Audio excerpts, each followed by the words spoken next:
So how do you get the dramatic warm filter on your Android phone? Let's get started.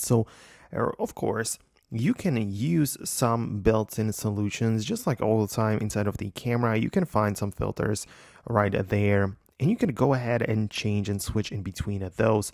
There aren't that many available, but there are most definitely some of them which you can explore, which are already like built into the camera. You can adjust the strength and intensity, and that's how it basically works, right? Using the built-in solution.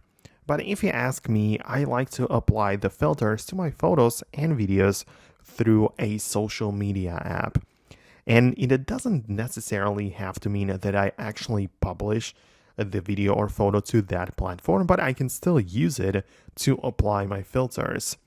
So for example, I have the Snapchat application right here, and I have this really nice filter in place, which I can use to capture my shots and everything, right?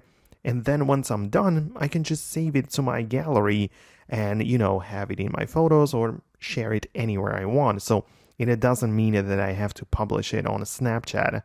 And using these applications, you can look up for plenty of different filters, right? You can look or click on the search, click on a dramatic filter or whatever, and then once you search, you can see we have plenty of different lenses or these filters which you can apply and use for your videos and photos.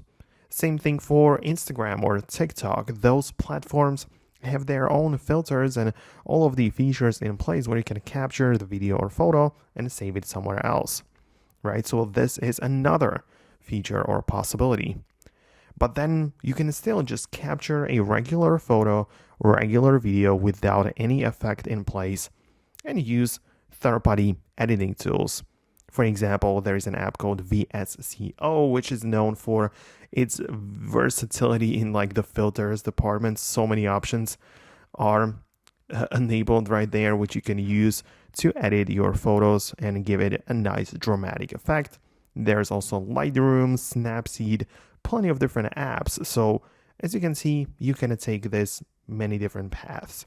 So let me know below in the comments which option you decided to go with. I'm going to wrap up the video right now. Thank you so much for watching, and I'll catch you later.